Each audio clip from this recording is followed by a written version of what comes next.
Are you ready? Live from the Metal Mayhem Studios in Rochester, New York.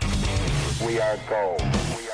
And heard around the world by metalheads just like you. This is Metal Mayhem ROC. Heavy metal music. Your weekly dose of metal music, interviews, album reviews, news, and more. Want to be part of the show? Send us a message through our website, metalmayhemroc.com, or hit us up on Facebook and Twitter. Search Metal Mayhem ROC. It's getting nice and heavy. Now, welcome our hosts, Jon The Mc Vernomatic and Metal Forever Mark.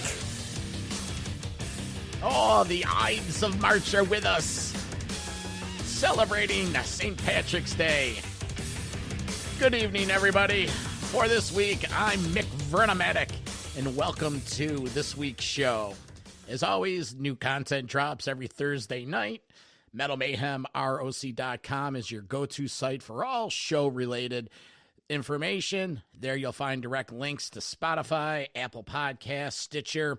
While you're there, download past shows, follow the podcast, review, subscribe, sign up for our email newsletter.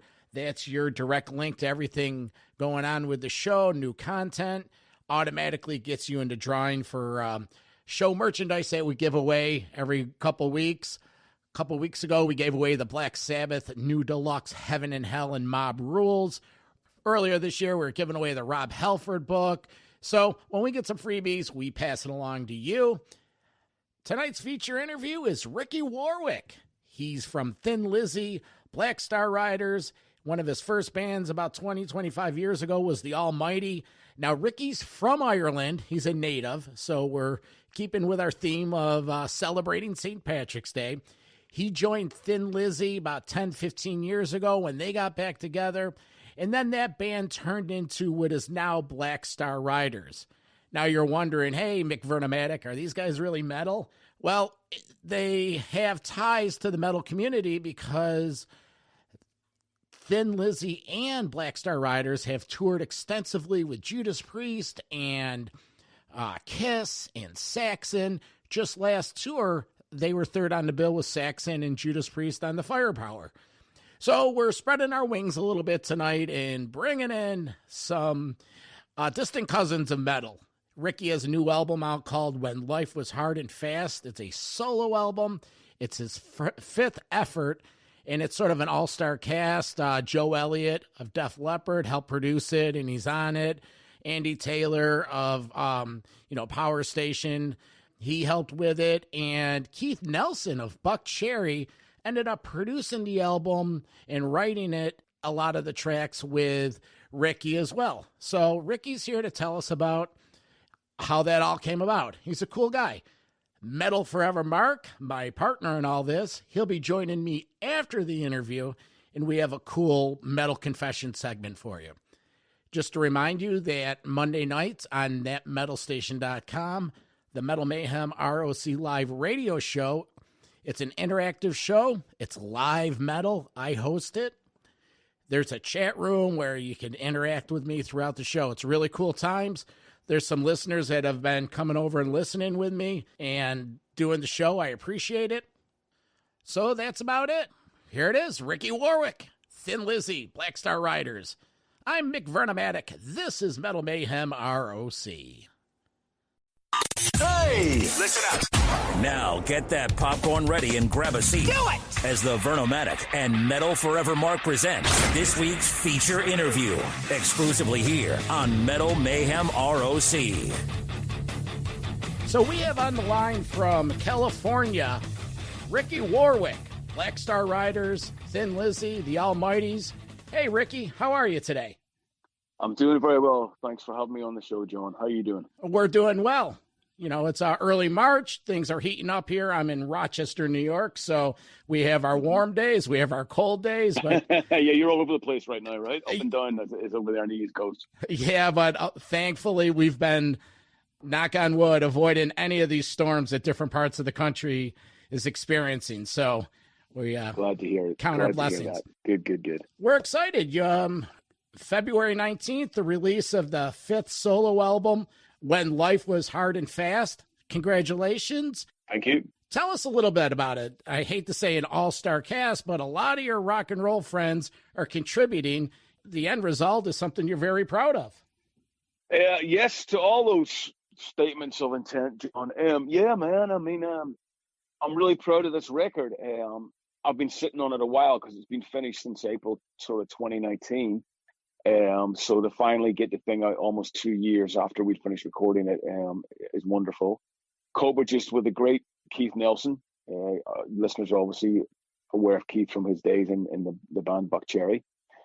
Co-written with Keith as well. And a lot, like you said, I'm very blessed to have some really good buddies on there that just happen to be incredible musicians and make music that I love in their own right. So very blessed to be able to reach out to them. You know, Joe Elliott from Def Leppard, Luke Morley from the band Thunder in the UK, Andy Taylor from Duran Duran Power Station, Dizzy Reed from Guns N' Roses. Just wonderful to have them contribute to the record. And that's the beauty of a solo record. You're able to kind of do what the hell you want and have whoever you want play on it. And I certainly went for it. Now, you mentioned that this album was done and in the can for a little bit. And so it wasn't a COVID release. It was planned on coming out in February 21. Yeah. Not jumping ahead, but what is the touring plans? I think it's going to be slow. I think it's going to be a slow rollout, and I think things really won't kick into gear until 2022. So I've kind of shelved pretty much everything that I was planning on doing until 2022. You know, as you rightly said, John, right now I should be out on the road touring this album. That was the plan. But sadly, you know, we're not at that place yet where that can happen. So, you know, end of the year 2022. As soon as it's okay, I'll be out there with a vengeance. Try stopping me. Yeah, you and everyone else, right? Me and the whole world. The relationship with Keith Nelson. Yeah. Quickly tell the story about how you were looking for a replacement when the guitarist Damon left the band and Keith came in. Now you've been old friends with Keith. He ended up being a producer and collaborating as a musician on this. Well, Keith and I aren't old friends. That's the thing. I've only known Keith for 3 years. I'd never met Keith before I started working on this record with him. That's the beauty of this whole thing was Damon Johnson left Black Star Riders, and we had a guitar player void to fill. And another good buddy of mine, Richard Fortis, who's in Guns N' Roses, you know, I called him up and said, Keith, think of anybody? He said, look, Keith Nelson's just left Buckcherry. He said, I know Keith. He's a great guy and a great guitar player. He'd be ideal. Do you know him? I said, well, of course I heard of the dude. You know, I know all about Buckcherry. I said, but I've never met the guy. He said, well, here's his number. Call him up. So I got his number, called him up, told him what was the situation with the Black Star Riders. He said, hey, man, you know, let's meet up. And I went, okay. So we met up in Barney's Beanery, North Hollywood, one morning about 10 o'clock. And he walked in. The first thing out of his mouth was, I'm not your guy. Yeah. So I was kind of like, okay, well, why are we meeting at 10 o'clock in the morning? You know, what really, can you not just tell me that on the phone? And, you know, bless Keith, this shows you the type of guy that he is. He said, I love the band. I love what you do. He said, out of respect, I wanted to come down and meet you and tell you why, you know, I'm not going to take up your offer. And, you know, he said he just didn't want to tour anymore. One of the reasons he left Buckcherry was he didn't want to do the 6-7 months on the road anymore. He felt he put his time in. He had a studio. He wanted to concentrate on writing and producing. Which I totally respect and get. So the conversation then escalated to, shall we write a song together? Would you like to come over and see the studio setup I have? And I said, yeah. And we went over and we worked on the song Fighting Heart, which actually ended up being on the record. And straight away there was a chemistry. You can just tell when something's good. You know, right out of the gate, there's a chemistry and a vibe. And both working class boys, both about the same age, both the same influences in music, both huge love of vintage guitars. So there's a huge connection there. And I took the demo of the song away and I was listening to it for a few days. And I went, man, that was great. I said, you know what? I'm going to call this guy up and ask him, does he want to do the next solo record with me? And I did. And he said yes, and that was it. And it worked out great because we ended up getting Christian Martucci to play. He's joined Black Star Riders now, who's phenomenal. So it was a win-win all around. Have you found that even though you had your stint in Thin Lizzy and the Almighty had their successful early run over in the UK and overseas, explain to me how the solo career of your solo albums has progressed from the first one to the new one? Yeah, I mean, I've been a solo artist now for 20 years. When the Almighty disbanded, I moved back to Dublin, Ireland, and it was a little bit of a loss for a few months about what to do musically and just, where to go. And I'd been working on some acoustic demos, and Joe Elliott heard them, and he went, "These are great, man." He says, "This is something you should do." He said that and I was always like, "Nah, it's got to be a wall of Marshalls and loud guitars, and I can never go and stand on my own." And he really pushed me, and I was able to secure a publishing deal with a great publishing company called Peer Music that are based out of Nashville, and they were instrumental in giving me some finances to get in and demo. And Joe said, "Look, my studio's available. Let's go to my studio, and I'll help you. I'll produce these songs." And which we did. And I went down the whole sort of down that road, which I'd never been down before, this coming at it from an acoustic, angle. And Joe was very instrumental in producing my first album, Tattoos and Alibis, which came out in 2003. And really that kickstarted the whole solo thing with me. Then I went, and then Def Leppard took me out on tour the following year for almost a year. I opened up solo acoustic for Def Leppard all over the world, which was unbelievable. And that was really the springboard to sort of everything. And then, I've tried, obviously, back in the early 2000s, the solo career was was my full-time gig, so I was able to put albums out more regularly. But then when I got the chance to sing for Thin Lizzy, obviously we started touring a lot with Thin Lizzy. And I had to sort of work the solo stuff around that. And then my Black Star Riders kicked in. I refer to Black Star Riders as the day job because that's really my main gig. So I tend to have to sort of fit everything around their schedules and what's going on with them. Oh, of course. And the writing angle, when you have the solo effort, it's like you said, a little more acoustic guitar and you're calling all the shots, and then vice versa. You're responsible for everything. But when you're with Scott, Gorham, and the Black Star Rider guys, what's the writing arrangement with that? Honestly, it sounds terrible. It's not that much different. I'm still calling the shots because I'm still writing most of the stuff. Oh, all right. Yeah, I mean, I'm still, when I write a song for Black Star Riders, I will maybe only go so far with it, and sometimes I'll finish it. It just depends. But I'm very aware of what Scott Gorham, what Christian, what Chad, what Robbie are going to bring to that song, and I want them to put their ideas and input into it. So I'll go, "Guys, I got this verse, I got this riff. What do you think? What are your ideas?" And that's the thing with Black Star Riders. I mean, I'll write all the lyrics for Black Star Riders. I write the majority of the guitar riffs as well. Their input is vital, and it's definitely a team, and it's definitely a democracy, and it's definitely a band, and that is the big difference. The solo stuff, you get to be as narcissistic as you want to be with that, because it just is, But I always like to have other people's opinions, hence why I always like to work with a producer, why working with Keith was so vital this time, because I trust Keith's judgment. Plus, I also like seeing what people bring to my ideas. They'll maybe take them to a place that I never thought, I would go, I would take them to, or they'll hear something differently. Sometimes that doesn't work. That's the beauty of a democracy when you're in the studio. But I don't like flying totally solo, if you know what I mean. Oh, yes, I know what you mean. And a sounding board is always beneficial rather than that little voice in your head, if you could. Yeah. So there is a blending of solo material and Black Star. Maybe you take something from this, bring it into that. But at the end of the day, each each unit has its own identity.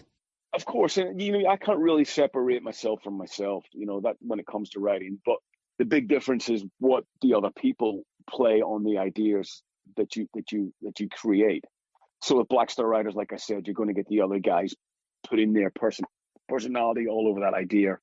With the solo stuff, predominantly it's obviously more me. Although with obviously Keith on this new record having his influence on that. We're talking with Ricky Warwick, the solo album, When Life Was Hard and Fast. Ricky, let's dive into this solo album. There's a track out there that really struck me.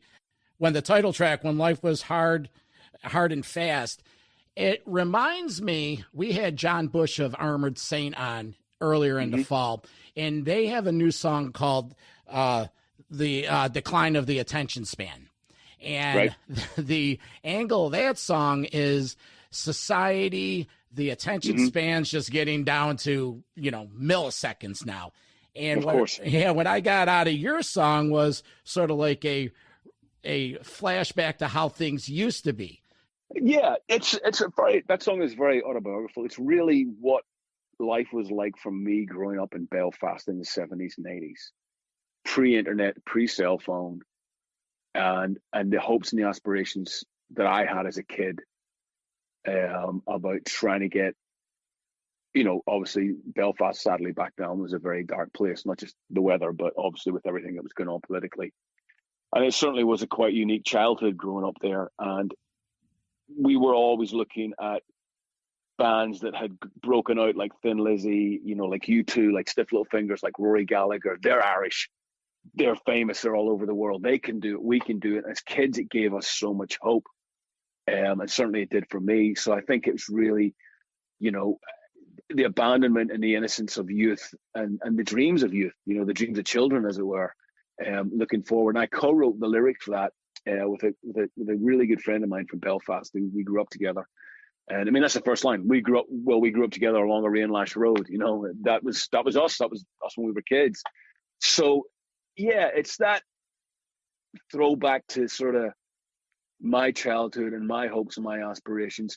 But I'm not one of those people. I don't hark for it was so much better in my day. I wish we could go back there. I'm not like that at all. I'm very much about moving forward and embracing the future, because time's all about flux. It's all about change. It's all about moving forward, and I think that's healthy. So I think you've got to go back to the past if you want to visit the future. That's how I look at it. Oh, sure. Sometimes you remember the past a little better than it was. Only remember the good parts. But there's definitely, we're about the same age. I'm in my early 50s, and there's definitely stuff we miss from how it used to be. And I'm sure you remember your parents telling you it was better than in their day as well, from their generation, Yeah. And I'm kind of like, really, really, you lived through the Second World War. How was it better? I know, but well, we've got it easy compared to what they went through, Now, growing up in Ireland, did you know Vivian Campbell of Def Leppard and Dio and?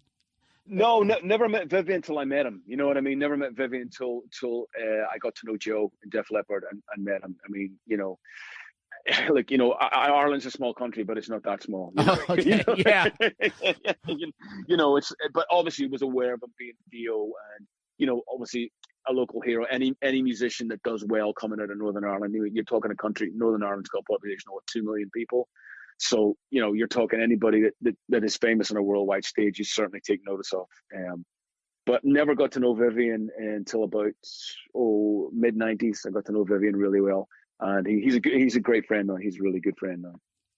Now, I noticed the album is through Nuclear Blast, and the Black Stars, they've been handling them. You've been, in this day and age, it's a credit to be on the same record label for a while. It is. Thank you. Yeah, no, I'm very proud of that fact. I mean, almost 9 years with Nuclear Blast now, which is incredible.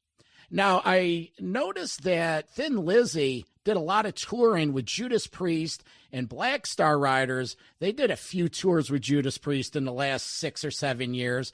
Is that a metal connection through Nuclear Blast? How does that all come about? No, I mean, there's various reasons. I mean, there's nothing to do with Nuclear Blast. No disrespect to Nuclear Blast. There's a lot of old friendships there. I mean, Scott obviously goes way back with those guys, and Gorham knows those guys from back in the day. Glenn and KK when he was in the band, and obviously Rob and Bill and all those guys. They've been friends for years. The Priest guys are the Lizzy fans. They're fans of Black Star Riders. Their management and Rob himself has always been very vocal and supportive of taking Lizzy out in the Black Star Riders. We've obviously done the US tour. We've done quite a few shows with them in Europe as well. But also 4 members of crew guys that used to work for my old band, The Almighty, are actually work for Judas Priest now and have done for many years. They're out of front sound guy and production manager is the Almighty's old sound guy and tour manager. So there's a huge connection there. Again, it's friendships forged in rock and roll, which stands you in good stead over the years. So we're both camps are very intimately friendly with each other, and huge mutual respect of both bands. And Priest have been so good to us over the years.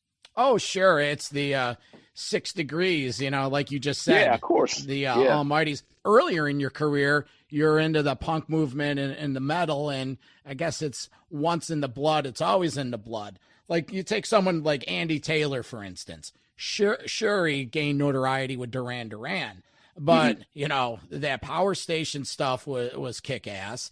And here he is 30 plus years into his career, and he's working with rockers. So you can never really tell. You always have to pull the curtain back, and you see that like you said, you don't need a wall of marshals and it being blaring to get a message across. Yeah, and I think that's something I learned. I learned that you don't need to yell and shout and like turn everything up. There's subtle ways. You can get a big sledgehammer and beat somebody over the head with it. It's a very graphic version of what metaphor I'm using here. But if you have a little hammer and just repeatedly tap on somebody with that, you're going to get your message through as well. Of course. And I think that's the way I looked at it. It was the more fear of the unknown, hiding behind that wall of sound and everything had to be in your face and blah, blah, blah. And then going and watching a lot of these acoustic artists perform, and the skill of commanding an audience with just you and a guitar and keeping their attention is awesome. And it was a huge challenge to me, and something that I had to take up the gauntlet to do, because I was just like, I got to try and do this. These guys are amazing. These guys are the guys these are the ones that, on the front line. It's, it makes easy standing behind that wall of noise, and that's easy because you've got that, and you've got these other guys. You walk out in Mandalay Bay in front of 13,000 people, rabid Def Leppard fans armed with an acoustic guitar. You suddenly know how good you are. You know what I mean? Yeah, and it's sink or swim right from the start. And if you're swimming, they'll take you right in as their own. Oh man, absolutely. That was the baptism of fire. I think the third or fourth acoustic gig that I ever played was opening for Leppard at the Mandalay Bay, in Vegas, in front of, a sold out arena, walking home with the acoustic guitar. And I've been there, John. I've been to shows, and I've been, when the guy walks out with the acoustic guitar, and you can hear the audience groan. They go, "Oh God, it's going to be some singer songwriter. Feel my pain, woe is me." And I'm at a rock show, you want to rock, but I think when people see when I do the acoustic show, I'm playing the guitar like my life depends upon it. I'm playing it as if there's an edge to it, there's an aggression to it. And I'm trying to make sure that I'm there to entertain people and rock just as hard as if I did have that band and that wall of marshals behind me. Now, when you got offered that gig, seeing Joe and you are tight, was there behind closed doors? Did you two talk and say, "Hey, is this really a good idea?" Sure, you got the exposure and everything, or is it career suicide? Are you going to have 13,000 people walk away going, who is that guy? Yeah, you got to take a risk. Life's it's like any business. You take risks, and sometimes they come off and they don't. Joe believed in me, and that was amazing, and that gave me the confidence, as did the other guys in the band, because obviously everybody had to approve me, going out there and opening for Leppard. And Joe said to me, he said, we did a run of about 8 shows in 2002, and Joe, and that was a tester because they were going out the following year doing a world tour, and Joe sort of said, "Look, if these shows work out for you, we'll take you out." He said, "If you're going to suck and it's not going to happen, you'll know and I'll know, and that'll be it." But so he was very honest with me. Not that he needed to be, because I knew that if I didn't deliver the goods or get a reaction, then that was my shot, and that was it. So be it. Well, hey, like you said, you got to take a chance. Before we get out of here, what's going on with Black Star Riders? New album in the can? When's that coming out? Well, we're good. Scott Gorham just had a really big birthday. Scott Gorham just turned 70. So we're wishing him many happy returns and celebrating the wonder of Scott Gorham.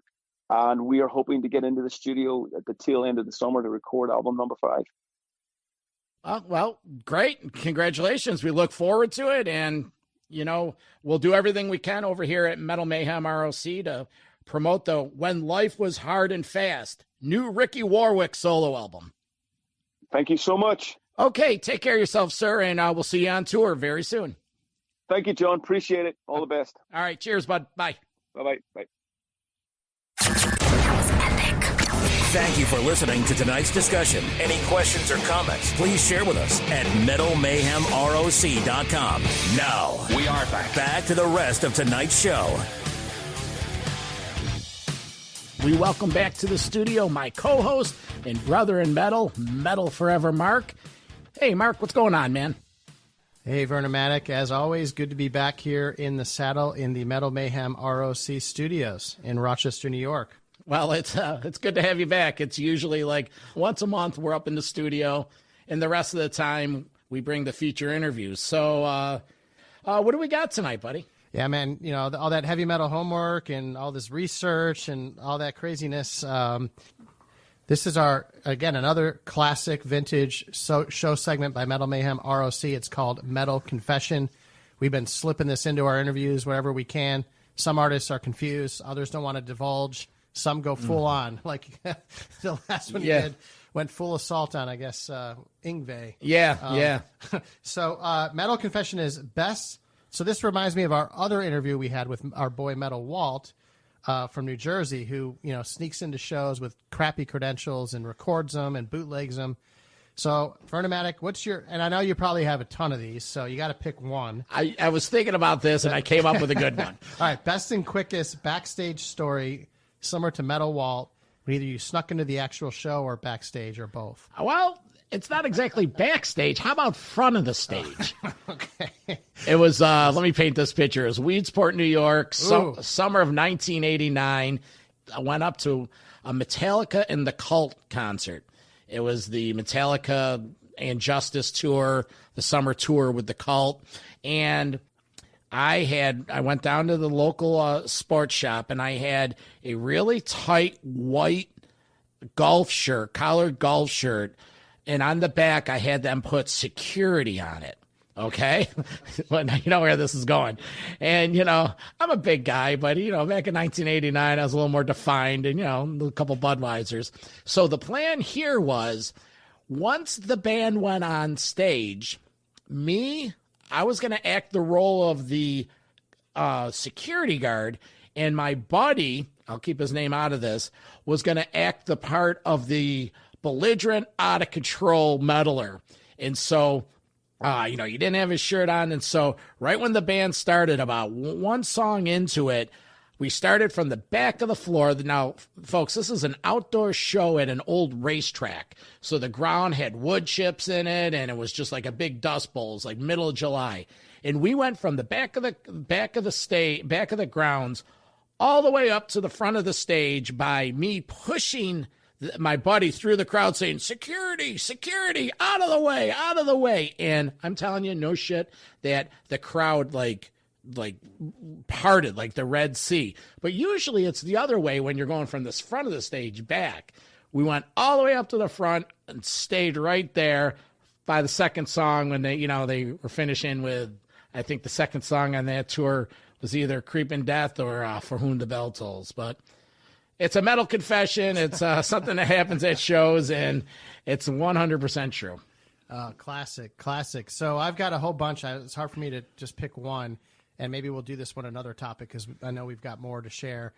There's one in particular I want to tell that involves meeting Ronnie James Dio, which was super kick-ass. But the one I'm picking for tonight's show is a buddy of mine went to Motley Crue at Meriwether Post Pavilion in Maryland.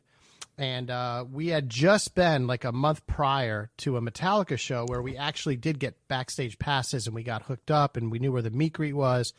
So the show ends and my buddy's like, hey, man, he's like, dude, we got to get backstage and see Motley Crue. I'm like, yeah, dude, but we don't have passes and stuff. He goes, yeah, but dude, we know exactly where to go because of the Metallica thing. Let's just make it look like we know what we're doing. And so I think we had our old Metallica passes or something. So of course we go up there. We're trying to blend in. My buddy's in front of me. He ends up getting taught. Like he gets, no, dude, that's the wrong pass. And then while that ruckus is going on, I actually slipped in and I went straight back and nobody stopped me. And so I ended up back there somehow. And then we're waiting for the band to come out.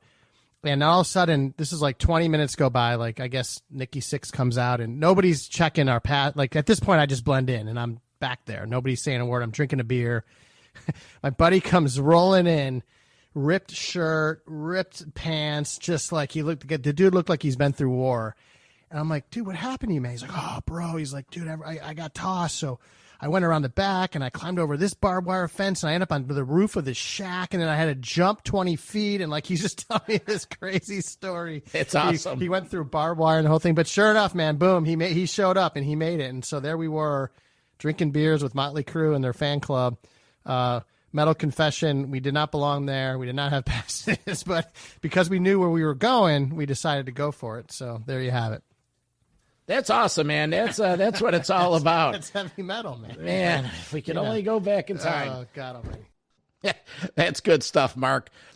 So that's about it for tonight.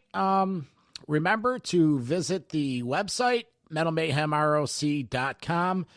Check out some of our old episodes. Sign up for the email newsletter. And come rock out with us on Monday nights on thatmetalstation.com as the Vernomatic brings you Metal Mayhem ROC Live. Until then, for my partner in Metal Crime, Metal Forever Mark, I'm McVernomatic. We'll talk to you next week. And always remember, keep it heavy. Metal for life. Thanks for listening to Metal Mayhem ROC.